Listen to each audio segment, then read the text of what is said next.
If you know you're meant for great things, the problem that you're having is you're not aiming high enough. You keep telling yourself, oh, I'm meant for all of this, but for right now, I'm only capable of this.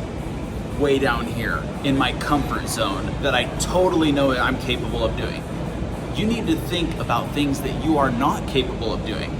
If you feel inside that you are meant for more, the problem that you're running into is everybody around you is telling you to be rational. Everybody around you is telling you to be reasonable. Think about what's actually possible.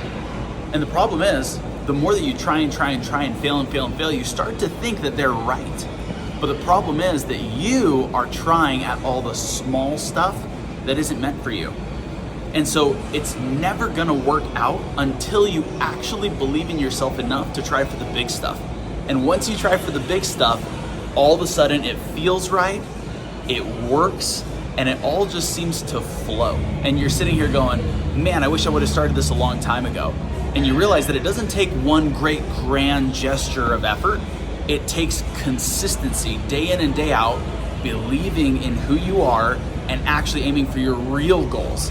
So a lot of the time you may not even know your real goal yet, but you gotta start looking at the big stuff so that you can figure out what it is, and then just make a little bit of progress every day towards the big goal. Not the little goals that you think you can do it, like the whole goal in a day or a week. You gotta have the big ones that it's gonna take you 10 years to do, and you just make that little bit of progress every day. A little bit. And for a long time, everybody's gonna look at you and they're gonna say, oh, how's that business going? How's that dream of yours going? And they are going to be 100% right that you're a failure for the first 90% of it. And then you'll have enough proof, enough stacked days that it's gonna all work out.